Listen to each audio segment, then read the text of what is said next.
The film kicks off in the gritty underbelly of the city with Victor, a cold-blooded loan shark who preys on the desperate with sky-high interest rates. When borrowers default, Victor doesn't send goons, he deploys his own nephew, Jax, a living weapon. Jax is kept docile with a thick metal collar. While it's locked, he's childlike, soft-spoken, curious, almost innocent. The moment Victor removes it, Jax becomes a feral force of nature. Lightning-fast strikes, unbreakable focus, pure destruction. In between jobs, Jax is treated worse than a dog, locked in a dark cage, fed cold canned slop, and left alone with one tattered children's book. The only thing that calms his restless mind? A grand piano glowing under soft light. He stares at it for hours, feeling a peace he can't name. Victor marches into a client's office for a shakedown, but it's a trap. Armed thugs quickly overpower Victor's men. Victor screams for Jax to be freed, but the collar stays on. Jax stands frozen, passive. In a frantic scramble, Victor reaches Jax and rips the collar away. Jax transforms in an instant, a blur of martial arts precision.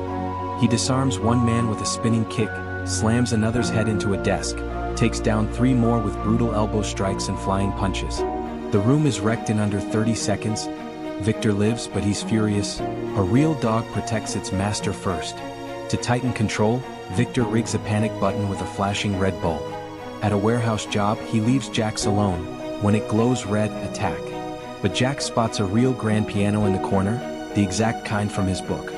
Mesmerized, he ignores the bulb and gently presses the keys. A blind piano tuner, Marcus, enters, warm, kind, wearing dark glasses.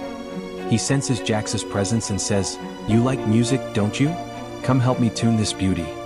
Marcus adjusts strings while Jax follows instructions, pressing keys. When they finish, a rich, perfect chord rings out. Jax's eyes widen in awe, tears almost forming. For the first time, the world feels gentle.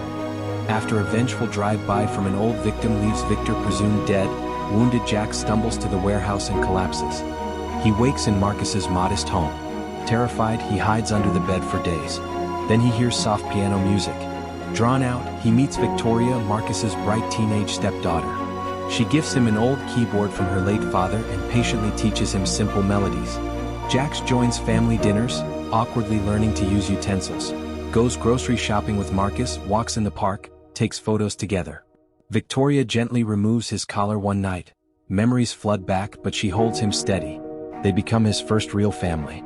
Marcus even says, "Once Victoria graduates, we're moving to New York, and you're coming with us. Your family now." Victor is alive and furious. He tracks Jax down and drags him into high-stakes underground death matches. Jax refuses, "I don't want to hurt people anymore." In one brutal fight, Jax won't strike back. Victor tosses in a weapon. The opponent grabs it.